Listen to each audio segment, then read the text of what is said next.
kembali lagi bersama saya di channel Solusi Pindar. Oke, gimana kabar teman-teman semuanya? Semoga selalu diberikan kesehatan ya, dan dimudahkan di setiap urusannya. Dan di video kali ini kita akan bahas sesuatu yang belakangan ini cukup ramai dibicarain nih teman-teman di komunitas Galbay ya. Khususnya buat teman-teman yang udah nunggak lebih dari 3 bulan. Galbay pemula yang udah melewati masa 3 bulan atau 90 hari. Jadi, menurut pernyataan teman-teman yang ada di komunitas Galbay itu, banyak yang bilang kalau setelah masuk bulan ketiga, pola penagihan itu udah mulai berubah.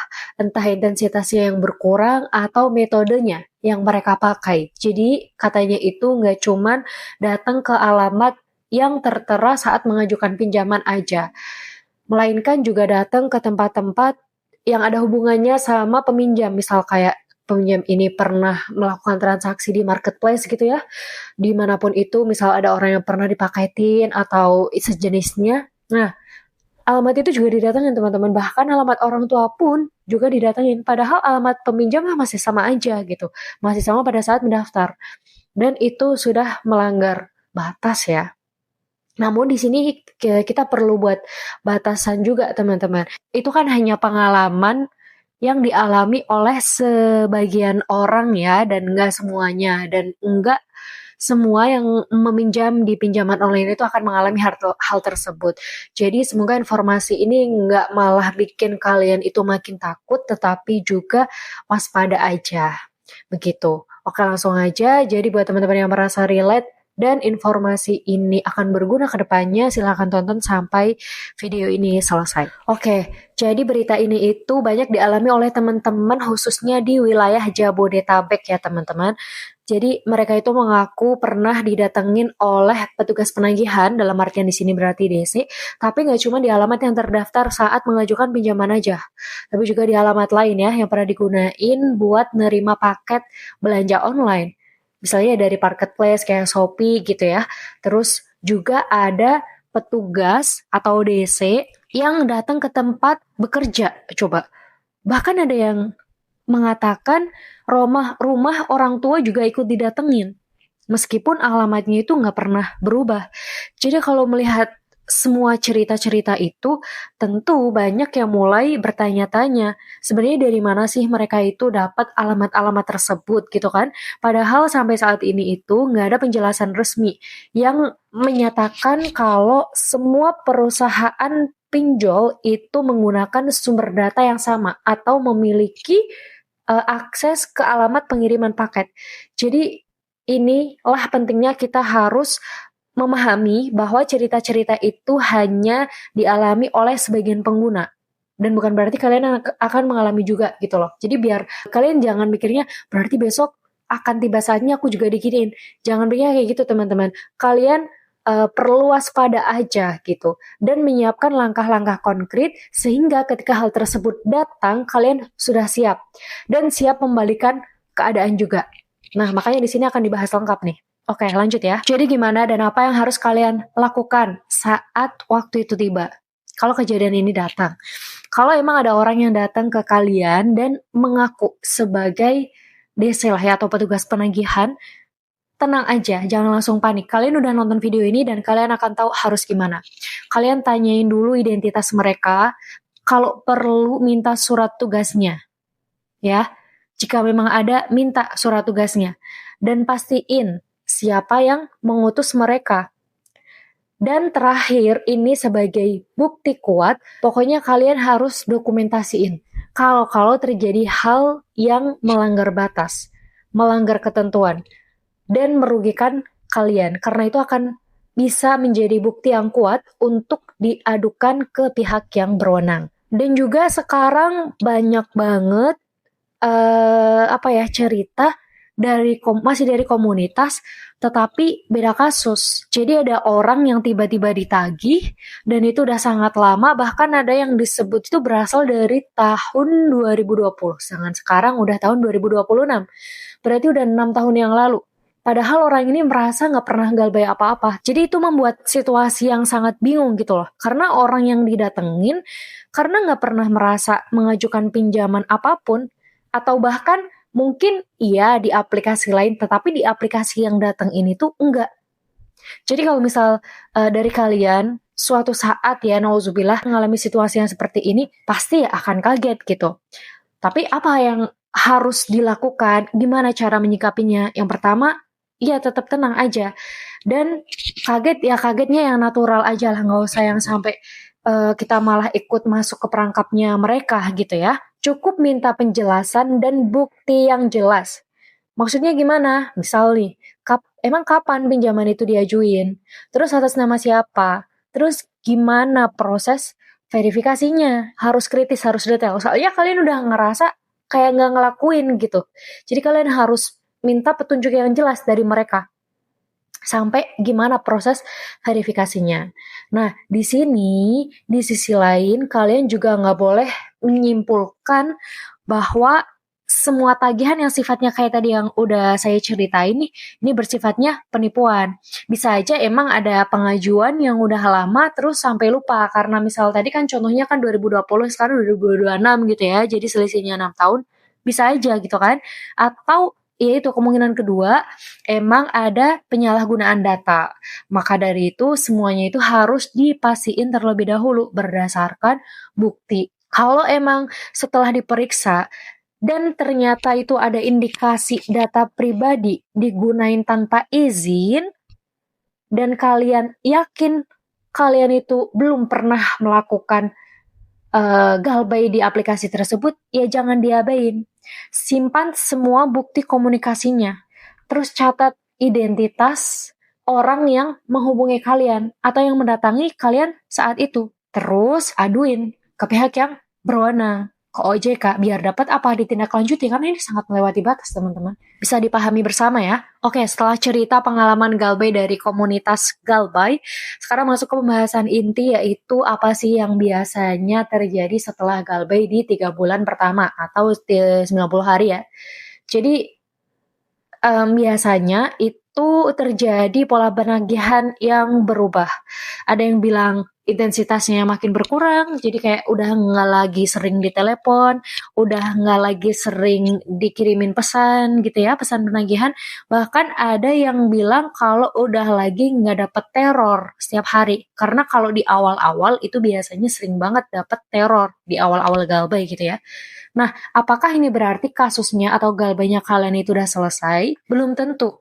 Karena berdasarkan pengalaman sebagian pengguna, emang fokus penagihan itu bisa aja berubah.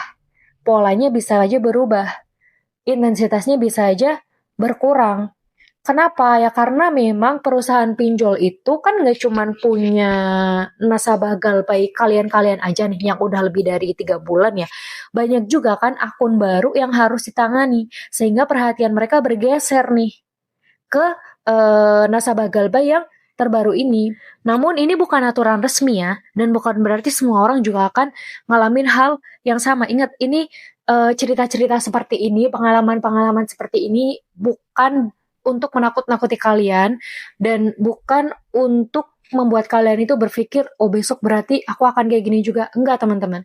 Kita hanya perlu waspada di sini dan tahu langkah-langkah apa aja yang harus dilakukan kalau kejadian itu menimpa kalian suatu hari nanti. Cerita sebelum ini kan penagihannya itu sudah mulai berkurang ya, tapi nyatanya nih ada juga teman-teman yang malah justru setelah lebih dari 3 bulan malahan didatengin sama petugas DC.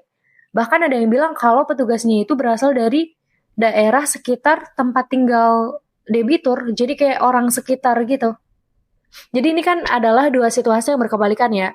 Ada pengalaman yang jarang banget didatengin, bahkan udah nggak sama sekali, kayak udah dilupain gitu aja. Terus ada pengalaman yang baru ini, itu mereka malah justru didatengin sama orang-orang atau sama DC yang tinggalnya itu di sekitar mereka. Jadi kan ini nggak bisa dijadikan patokan, cukup dijadiin pelajaran aja. Kalian harus ngapain step-step setelahnya, ya. Jadi kalau misal hal itu terjadi, ya udah tetap tenang. Kedatangan petugas pun itu bukan berarti kalian selesai semuanya. Kalian harus mengikuti di bawah kendali mereka, enggak. kalian tetap punya hak dong buat bertanya. Kadang orang itu malu atau merasa sudah terintimidasi atau merasa rendah diri. Sehingga mereka tuh malu atau merasa nggak pantas buat bertanya. Atau punya pikiran, kayaknya ini emang DC-nya bener deh. Emang harusnya aku kayak gini deh. Aku nurut DC-nya deh. Nah, perasaan-perasaan kayak gitu. Padahal itu perasaan yang tidak diperlukan saat kalian berhadapan dengan mereka. Yang diperlukan adalah sikap tenang kalian. Dan jangan malu buat tanya, buat minta identitas. Oke, komunikasiin dengan baik sama mereka. Dan jangan sampai terpancing emosi sehingga kalian masuk ke kendali mereka. Cukup kendaliin diri sendiri aja, kendaliin situasinya. Karena penyelesaian masalah itu bakal jauh-jauh lebih mudah kalau misal kalian itu bisa ngendaliin diri, sedangkan bisa berpikir jernih dan nggak melakukan tindakan yang bodoh gitu ya. Kemudian ada satu informasi yang juga rame banget dibahas di komunitas, yaitu apa?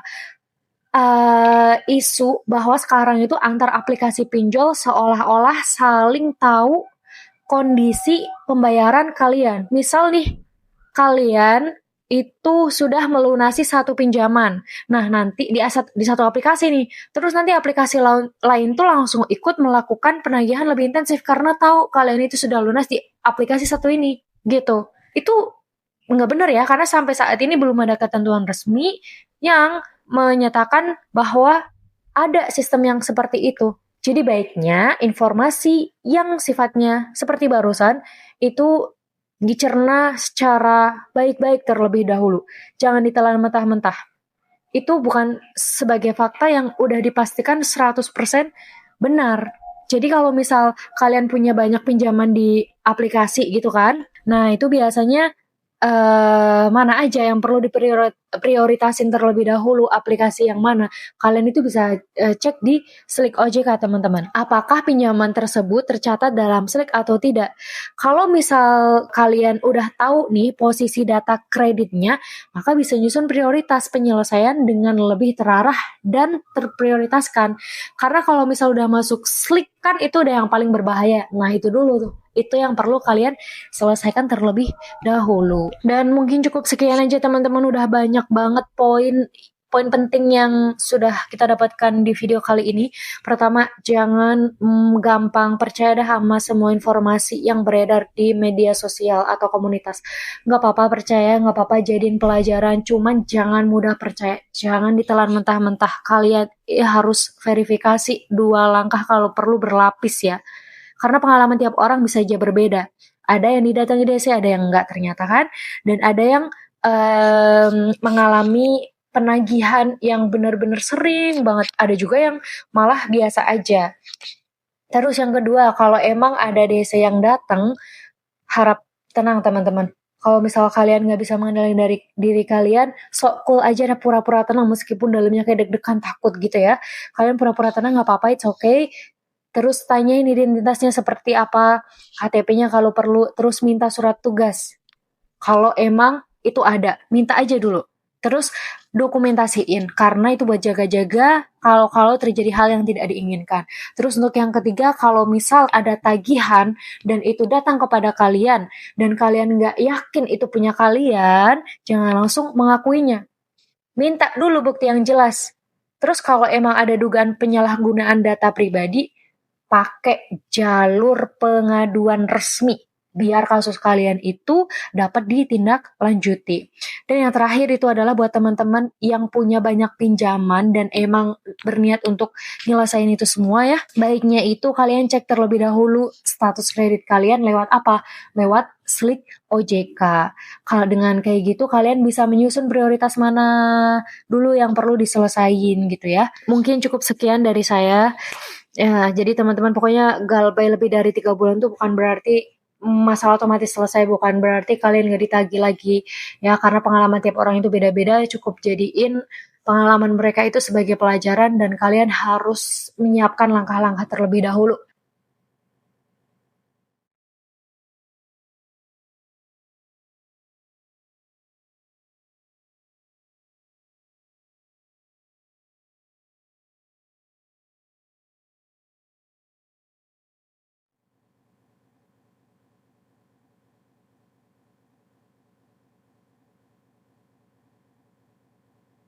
Segiranya hari itu tiba ya. Jadi bukan berarti semua cerita yang beredar itu pasti akan terjadi kepada kalian. Semoga video saya bermanfaat dan sampai jumpa di video selanjutnya.